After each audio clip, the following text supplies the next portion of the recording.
Welcome back here on Live Now from Fox. My name is Josh Breslow, and I've been here for the past several hours. Now, I do want to let you know what we were watching before the break was, in fact, playback from several hours ago as President Trump was speaking to the U.S. troops, and that was over on the USS George Washington about an hour outside of Tokyo, right before he headed off to meet with those business leaders for a dinner. Now, we heard from him several times throughout the morning, and if you missed any of those speeches, you can find them in full on our YouTube page. Just go to YouTube and search Live Now from Fox.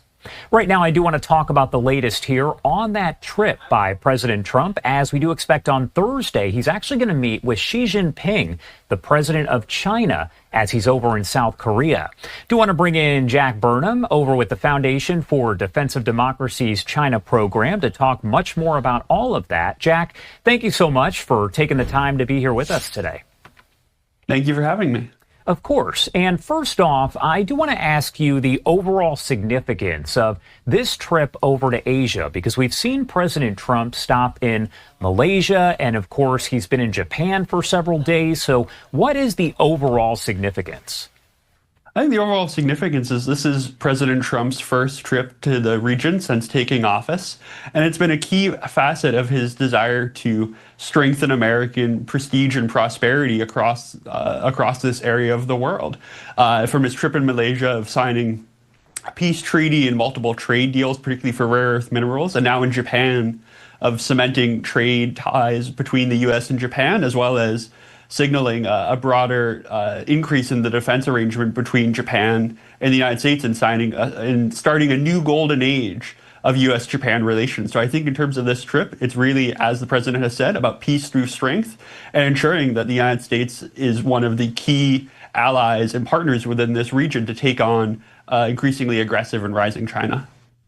One thing that's interesting is earlier on this morning when he was speaking to those troops that were stationed on the USS George Washington, he actually brought the new Japanese prime minister, who is ultra-conservative, the first female leader of Japan, brought her on stage and she made some comments. What does that say about the state of the relationship there between the U.S. and Japan? I certainly think that the state of the relationship is quite strong. It's very clear that President Trump has a lot of appreciation for Japan's new prime minister. The new Japanese prime minister really went out of her way to hit on the themes that President Trump has been speaking about in terms of investing in shipbuilding and in terms of strengthening the U.S.-Japan defense partnership, which Secretary Hegseth on a previous trip to the region really highlighted its importance. So I think in terms of the way that the Japanese prime minister has handled President Trump's visit, really it's a focus on the types of things that President Trump wants to be talking about here at home in terms of industrial investment, rebuilding America, and strengthening the U.S.'s ability to project power militarily into this region. How does this kind of compare on that same note to maybe some of the other trips that presidents have made to Asia when you talk about this trip by President Trump as a whole? I certainly think that this trip has been one that's been squarely focused on primarily economics as well as security. I think there's a tying together of those two elements far more perhaps than in previous trips. I think in looking particularly at how the president has handled his trip to Southeast Asia, looking at investments not only in trade, particularly in Vietnam, Cambodia, Thailand, but also in securing critical minerals, which are something that's absolutely key to America's defense industrial base. So I think really throughout this trip, there's been a desire to focus on a multitude of issues rather than separating them out piecemeal, of separating economics, trade, and security, of really tying them together into a complete package that can be used to strengthen America's position within this region, and particularly also to isolate China. I think something that's key here is the president, throughout his visit, has been signing deals and making connections with countries that feel increasingly threatened by China's increasing aggressiveness.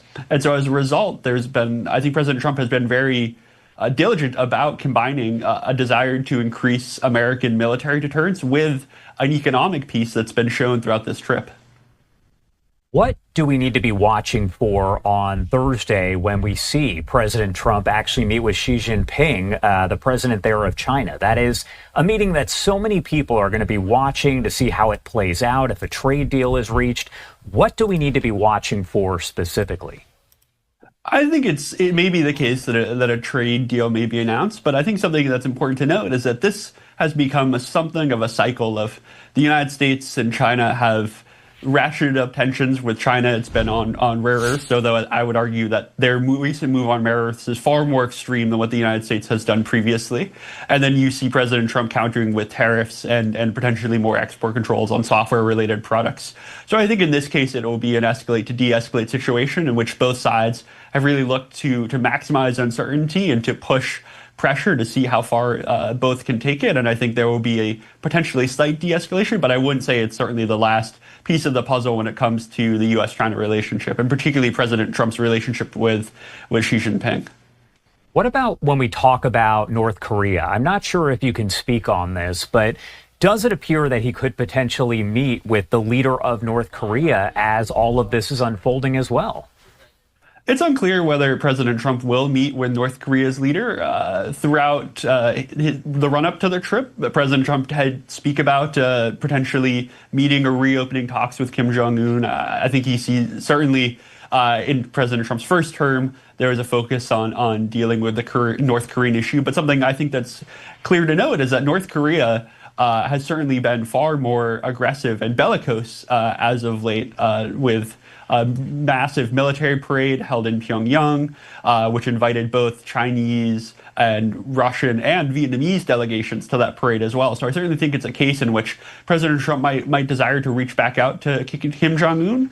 But at the same time, North Korea has certainly shown through its actions and through its words far more bellicosity than it did during its first term, and really an ability to attempt to integrate itself into a larger network of authoritarian leaders, be that China, Russia, and others.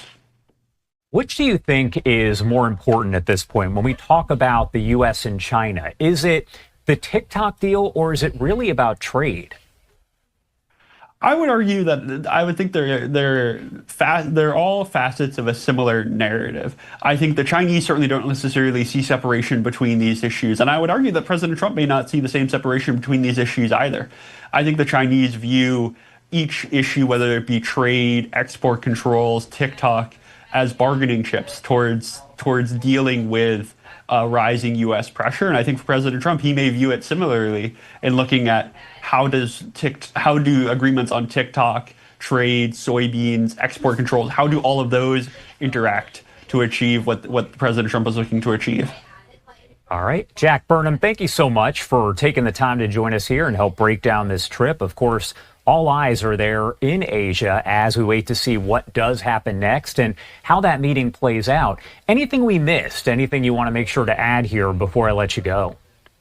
I certainly think President Trump's trip has been very successful, but the reason I would argue it's successful is not so much what happened with Xi Jinping on Thursday, but far more in showing that the United States is a determined player in the region and is really willing to put not only military deterrence, but economic deal-making side by side. All right. Thank you so much again for taking the time to be here. We appreciate it.